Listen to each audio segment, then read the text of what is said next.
आज हम डिस्कस करेंगे एक short story what the tapsters of Ben Okri. इस शॉर्ट स्टोरी को लिखा गया था 1980s में और इसको पब्लिश कराया गया था 1989 में। अगर हम इसके राइटर की बात करें बैन ऑकरी, तो उनकी डेट ऑफ बर्थ है 1959 और वो अभी भी 66 की एज के साथ अलाइव हैं। ये एक नाइजीरियन बोर्न ब्रिटिश पोइट और नॉवलिस्ट हैं। अगर हम इनकी इस शॉर्ट स्टोरी की बात करें तो ये मैजिकल रियलिज्म में लिखी गई है और इसके दो ही मेन कैरेक्टर्स हैं। एक है हमारे पास टैप्स्टर, जो कि एक्सपर्ट होता है पाल्म ट्रीज की टैपिंग में और उनसे वो वाइन निकालता है। और उनका एक और दोस्त है जिसका नाम है टब्बास्को, जो एक हर्बलिस्ट है और फॉर्च्यून टेलर है, यानी कि वो फ्यूचर के बारे में बताता है। अब इस कहानी की शुरुआत कुछ ऐसे होती है कि जो टैप्स्टर है वो एक दिन ख्वाब देखता है कि वो एक पाल्म ट्री से गिरता है और उसकी डेथ हो जाती है।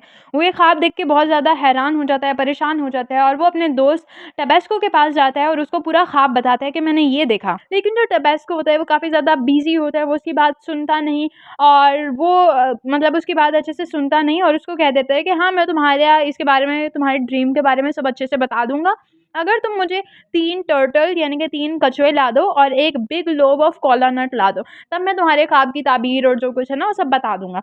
अब यहाँ पे ये जो उनका टैप्स्टर होता है ये बहुत ज़्यादा मायूस होता है कि ये तो मेरा दोस्त था, ये मुझसे भी डिमांड कर रहा है, और बस ये घर चला जाता है। और अगले दिन जब वो अपने साइकिल पे दोबारा काम पर जा रहा होता है तो वो रास्ते में देखता है कि उसने डेल्टा ऑयल कंपनी का एक बोर्ड देखा है। वो वहाँ पे एक नई कंपनी आई है और वो ये सब देखता हुआ आगे चला जाता है अपने काम पे। वो एक ऐसी जगह पे जाता है जहाँ पे बहुत ज़्यादा पाल्म ट्रीज होते हैं और वो उन पर चढ़ के वाइन निकाला करता है। तो अब ये जो से वहाँ पे जाता है, अपना काम करता है, और अभी जब ये एक दरख्त पे चढ़ता है तो ये वाकई में गिर के कोमा में चला जाता है, यानी कि जो इसने ख्वाब देखा था वो थोड़ा रियलिटी में चेंज हो जाता है। अब जब ये कोमा में जाता है तो वहाँ पे ये बहुत ज़्यादा चीज़ें देखता है, अपने उसको ख्वाब आता है, ख्वाब के अंदर बहुत ज़्यादा चीज़ें देखता है। वो देखता है कि उसके इर्द गिर्द डेल्टा ऑयल कंपनी के ही वर्कर्स जो हैं वो काम कर रहे हैं, और फिर वो एक स्नेक देखता है जो कि बहुत ज़्यादा कलरफुल है और वो उसकी आंखों पे जाला डाल देता है और फिर उससे बातें करना शुरू कर देता है।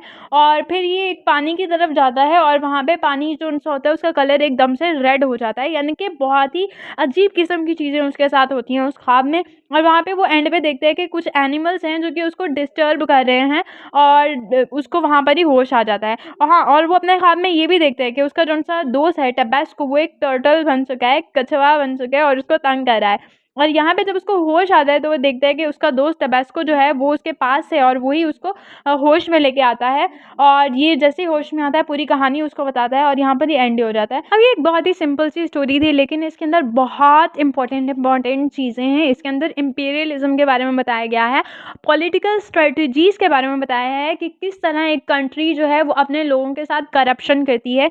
अब यहाँ पे जो कलरफुल स्नेक है और डेल्टा ऑयल कंपनी है, अब ये जो कलरफुल स्नेक है ये सिंबलाइज करता है पॉलिटिकल स्ट्रेटजीज़ को, कि किस तरह जो पॉलिटिक्स के लीडर्स होते हैं वो किस तरह लोगों की आंखों पे जाल डाल के अपने रंग दिखा के जो है बातें करते हैं और लोगों को बातों में ले आते हैं। जो उसका दोस्त है वो जब टर्टल बन के सामने आता है तो वो शो कराता है कि जो फ्रेंडशिप्स हैं वो भी कितनी ज़्यादा फेक हो गई हैं। और यहाँ पे जो पानी रेड हो जाता है वो सिंबलाइज करता है कि किस तरह गवर्नमेंट की करप्शन की वजह से ये जो उनसी इलीगल कंपनीज काम कर रही हैं उनकी वजह से किस कदर पोल्यूशन हो रही है। इस वर्क की अगर हम थीम्स देखें तो वो है reality versus illusion, second environmental degradation और थर्ड है हमारे पास पावरलेसनेस। जब वो कोमा में चले जाता है तो वो कितना पावरलेसनेस उसके अंदर हो जाती है, वो कुछ भी नहीं कर पाता। उसका दोस्त ही जब उसका साथ नहीं देता तो उसके बस में कुछ भी नहीं रहता, वो आराम से अगले दिन वैसे ही चला जाता है।